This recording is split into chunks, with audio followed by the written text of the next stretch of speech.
খাওয়ার সময় সালাম দেওয়া যাবে কিনা? ঘুষ দিয়ে চাকরি নিলে সারা জীবন ইনকাম কি ঘুষের টাকার মতো হয়ে যাবে? আমার মেয়ের বয়স 3 বছর, সে আমার নামাজের আদায়ের সময় বারবার সামনে আসে, তাতে কি গুনাহ হবে? আমার নামাজ নষ্ট হবে কিনা? আমাদের দেশে সচরাচর দেখা যায় মৃত ব্যক্তিকে গোসল দেওয়ার পর গোসল দেওয়ার স্থানে 41 দিন পর্যন্ত কাউকে যেতে মানা করা হয়। সেখানে সন্ধ্যাবেলা 41 দিন পর্যন্ত আগরবাতি বা মোমবাতি জ্বালানো হয়। এটা কি শরীয়ত সম্মত? মৃত ব্যক্তির জন্য দোয়া করার সুন্নাহ পদ্ধতি কি? আবেগের বশে ফোনে দুজন কবুল বলে ফেলেছি, আমাদের কি বিয়ে হয়ে গিয়েছে? চোখের পাতায় আইলাইনার দেওয়া জায়েজ হবে কিনা? আমার ছোট বাচ্চা ঘন ঘন দুধ বমি করে। ছোট বাচ্চার এই বমি গায়ে লাগলে সে কাপড় কি নামাজ হবে? নামাজে দাঁড়ানোর পর নাকি ডান পায়ের বুড়ো আঙ্গুল নাড়ানো যায় না, এটা কি সত্য?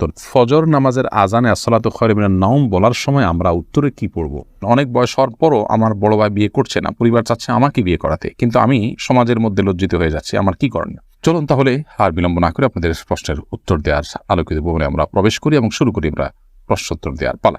আবু রেজা ইনুর আপনি লিখেছেন, আমার ছোট বাচ্চা ঘন ঘন দুধ বমি করে। ছোট বাচ্চার এই বমি গায়ে লাগলে সে কাপড় কি নামাজ হবে? বাচ্চা যদি বমি করে এবং সেটা আপনার কাপড়ে লেগে যায়, অবশ্যই যে অংশে লাগবে সে অংশ নাপাক হবে, অংশ আপনি ধুয়ে ফেলবেন। বাকি কাপড় পাক আছে, বাকি থাকবে, যেটুকু লাগবে সেটুকু ধুয়ে ফেললে পাক হয়ে যাবে। এইচএস সাথে আপনি লিখেছেন, পার্লারে কোকড়া চুল সোজা করলে কি গুনাহ হবে?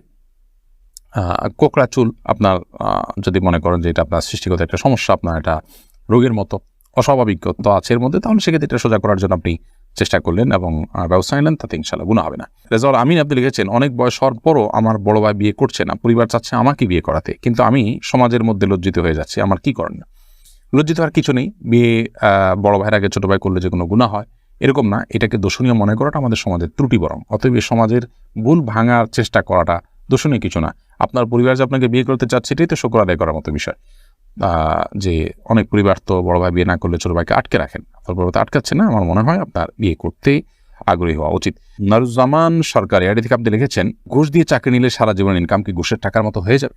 না, ঘুষের টাকা দিয়ে ঘুষ দিয়ে যদি চাকরি নেন, চাকরিটা যদি হালাল হয় তাহলে আপনার সারা জীবনের ইনকামটাই হারাম হয়ে যাবে, সেরকম না। তবে ঘুষ দিয়ে চাকরি দিয়ে যে অন্যায় করেছেন সেটুকু আপনি হারাম কাজ করেছেন এবং তার জন্য আল্লাহর কাছে আপনাকে তওবা করতে হবে, ইস্তিগফার করতে হবে এবং গুনাহ থেকে বেরিয়ে আসার জন্য চেষ্টা করতে হবে। পরবর্তীতে যেন আর কখনো না হয় বলে সে চেষ্টা করতে হবে, কিন্তু পরবর্তীর উপার্জনগুলো আপনার এর কারণে সবগুলো হারাম হয়ে যাবে না।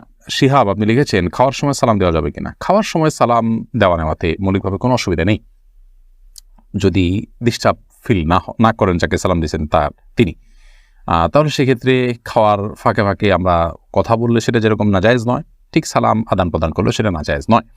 আমরা অনেকে মনে করি খাওয়া আর ইবাদত করা সমান, খাওয়া আর নামাজ পড়া সমান, এরকম অনেক মুখরোচক কথা বা অনেক বলি আমরা শুনতে পাই, এগুলোর কোনো ভিত্তি নেই। নামাজ এরকম কথা বলা যায় না, সালাম দেওয়া যায় না, খাওয়ার সেরকম কথা বলা যাবে না, বোবার মতো বসে খেতে হবে এবং সালাম দেওয়া যাবে না, এরকমটা আমরা অনেকে মনে করি, এটা সঠিক নয়। আশরাফুল হক শুভ আপনি জানতে চেয়েছেন, আমাদের দেশ সচরাচর দেখা যায় মৃত ব্যক্তিকে গোসল দেওয়ার পর গোসল দেওয়ার স্থানে 41 দিন পর্যন্ত কাউকে যেতে মানা করা হয়। সেখানে সন্ধ্যাবেলা 41 দিন পর্যন্ত আগরবাতি বা মোমবাতি জ্বালানো হয়। এটা কি শরীয়ত সম্মত?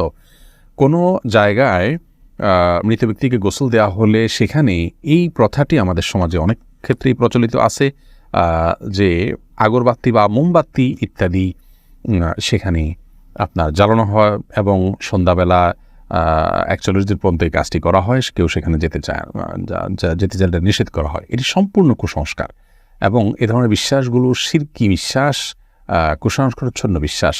এর বেশিরভাগই এসছে হিন্দু সমাজ থেকে। একজন মুসলমানের এই সমস্ত কুসংস্কারকে বর্জন করা উচিত। যেখানে গোসল দেওয়া হবে সে জায়গার বিশেষ কোনো বিধান নাই, সেটা অন্য 10টা জায়গার মতোই একটি জায়গা। এমডি আরিফুল ইসলাম জানতেছেন, মৃত ব্যক্তির জন্য দোয়া করার সুন্নাহ পদ্ধতি কি? মৃত ব্যক্তির জন্য আল্লাহ তাআলার কাছে সাধারণভাবে দোয়া করবেন, আল্লাহ আপনি তাকে মাফ করুন, ক্ষমা করুন, ইস্তিগফার করবেন, কায়মন ওয়াক্যে আল্লাহর কাছে তার পক্ষ হয়ে সুপারিশ করবেন, ক্ষমা চাইবেন। এসএচ রুবেল, এছাড়া বিশেষ কোনো পদ্ধতি নেই, একত্র হতে হবে, লোকজন জড়ো করতে হবে, হুজুরদেরকে নিয়ে আসতে হবে, এমন কোনো কথা কোরআন হাদিসে আমাদেরকে বলা হয়নি। আমির আনুর আপনি লিখেছেন, চোখের পাতায় আইলাইনার দেওয়া জায়েজ হবে কিনা? আপনি আইলাইনার যদি দেন বা সাজসজ্জার জন্য দেন তাহলে সেক্ষেত্রে চোখের সৌন্দর্য বৃদ্ধি করার উদ্দেশ্যে দিতে পারেন। স্বামী থাকলে স্বামীকে প্রদর্শন করবার জন্য, কিংবা মাহারামদের সামনে শুধুমাত্র এটি প্রদর্শিত হবে। আর যদি রাস্তাঘাটে গায়ে মাহারামদের সামনে এটি প্রদর্শন করার উদ্দেশ্য হয় বা ওপেন সবার জন্য আপনি নিজের সৌন্দর্যকে প্রকাশ করার উদ্দেশ্যে দিয়ে থাকেন, তাহলে সেক্ষেত্রে এটা নাজায়েজ এবং গুনাহ হবে। ফখরুল ইসলাম মাহিন আপনি লিখেছেন, আবেগের বশে ফোনে দুজন কবুল বলে ফেলেছি, আমাদের কি বিয়ে হয়ে গিয়েছে? জি না, বিয়ে তো সহজ নয় যে আবেগের বশে দুজনে কবুল করে বলে ফেলছেন আর বিয়ে হয়ে গেছে। দুজন সাক্ষীর সামনে প্রস্তাব এবং কবুল হবে এবং অন্যান্য শর্তাদি পাওয়া যাবে, তখন সেক্ষেত্রে সেটি বিয়ে শরিয়ার দৃষ্টিকোণ থেকে বিশুদ্ধ এবং আপনার সঠিক বিয়ে হিসেবে বিবেচিত হবে। মাহমুদুল হাসান ভুঁইয়া আপনি জানতে চেয়েছেন, ফজর নামাজের আজানে আসসালাতু খায়রুম মিনান নাওম বলার সময় আমরা উত্তরে কি পড়ব? এক্ষেত্রে জমহুর ফোকাহা বা বেশিরভাগ ইমামগণের মত হলো সদাকতা ও বারারতা। আসসালাতু খায়রুম মিনান নাওম মানে হলো সালাত বা নামাজ, এটা ঘুম থেকে উত্তম। এটি যখন মুয়াজ্জিন বলবেন তখন তাকে বলতে হয় সদাকতা ও বারারতা, অর্থাৎ হে মুয়াজ্জিন তুমি সত্য বলেছো এবং ভালো বলেছো, ভালো কাজ করেছো। এই কথা বেশিরভাগ ফোকাহা একরাম বা জমহুর ফোকাহা একরাম বলতে বলেছেন মুয়াজ্জিনের জবাবে, এবং একটি রেওয়ায়েতে এটি এসছে, যদিও রেওয়ায়েতটা সনদকে অনেক মুহাদ্দিসগণ যায়ীফ বলেছেন। আর এই কারণে অন্য একদল উলামা ইকরাম বলেন যে আসসালাতু খায়রুম মিনান নাওম যখন বলবো আমরা, মুয়াজ্জিন যখন আসসালাতু খায়রুম মিনান নাওম বলবে আমরাও আসসালাতু খায়রুম মিনান নাওম বলবো। এর কারণ হলো যে আসসালাতু খায়রুম মিনান নাওম এই বাক্যটি মুয়াজ্জিনের বাক্য, আর এক্ষেত্রে নবী আলাইহিস সালামের সাধারণ যে নির্দেশনা বুখারী মুসলিমে আসছে যে ফাকুলু মিসলা মা ইয়াকুল ইযা সামি'তুমুন নিদা, যখন তোমরা মুয়াজ্জিনের আযান শুনবে ফাকুলু মিসলা মা ইয়াকুল মুয়াজ্জিন, তখন মুয়াজ্জিন যা বলবে হুবহু তোমরা তা বলো।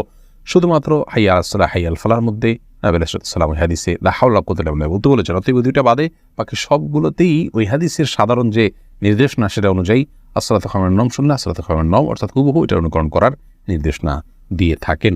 এসেছে রুবেল, আপনি জানতে চেয়েছেন আইডি থেকে নামাজে দাঁড়ানোর পর নাকি ডান পায়ের বুড়ো আঙ্গুল নাড়ানো যায় না, এটা কি সত্য? না, এরকম কোনো কথা আমাদের জানা নেই, প্রয়োজন হলে নাড়ানো যেতে পারে। সামি আপনি লিখেছেন মনের মধ্যে খারাপ চিন্তা আসলে কি করণীয়? মনের মধ্যে খারাপ চিন্তা যদি আসে তাহলে সেক্ষেত্রে প্রথমত সেখান থেকে নিজেকে সরাবার জন্য আপনার চেষ্টা করা।